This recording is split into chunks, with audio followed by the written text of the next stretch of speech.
نامزدی اجمل حقیقی در جرمنی که اصلا باورتان نمی شود و گریه های جانسوز منیژه جمال در پاکستان. دلیل خداحافظی اجمل حقیقی از چینل یوتیوبش چی بوده است؟ افشای حقایق و رازهای پشت پرده زندگی منیژه جمال در کشور پاکستان که اصلا باورتان نخواهد شد. من در این ویدیو پیرامون حقایق همین ماجرا خواهم پرداخت، پس در ادامه با کانال دنیا اینفو باشید.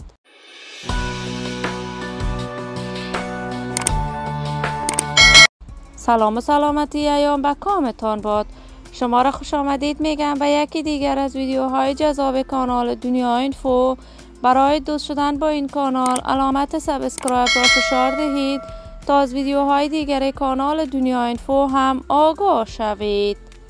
اجمل حقیقی مدل موفقی افغان یکی از چهره‌های تاثیرگذار رسانه‌ای افغانستان بوده است. در میان جوانان کشور شهرت و محبوبیت خاص خودش را داشت. اجمل حقیقی در افغانستان چینل یوتیوب ساخت و در آن برنامه‌های از جریان زندگی روزمره‌اش را نشر می‌کرد، ولی توسط گروه استخبارات طالبان برای مدت 6 ماه زندانی شد.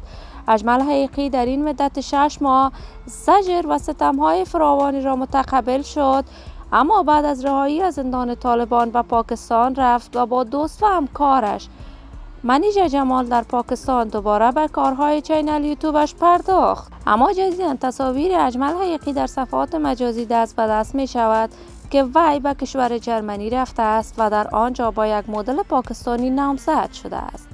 منیژه جمال در پاکستان بوده است و گریه های جانسوز در فراق دوری اجمل حقیقی دارد. اجمل در صفحه اینستاگرامش پیامی نشر کرده بود که برای همیشه از صفحات مجازی خداحافظی کرده است، ولی تاکنون دلیل این کار اجمل حقیقی واضح و معلوم نیست. اما منیژه جمال در کشور پاکستان در حالت بد زندگی دارد و با خیانت عجیب اجمل حقیقی روبرو شده است، ولی هر کس خودش می‌داند و زندگیش. من آرزوی موفقیت، سعادت و کامیابی برای تمامی جوانان کشور خود از بارگاه عزت الله عزال استدعا دارم. عزیزان و دوستانم، شما هم نظریاتتان را در بخش کامنت با من شریک بسازید.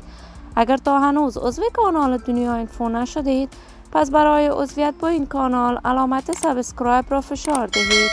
صحت و سلامتی برای شما نازنینان تمنا دارم. تا درودی دیگر امیتان را به الله منان سپرده، موفق و کامیاب باشید.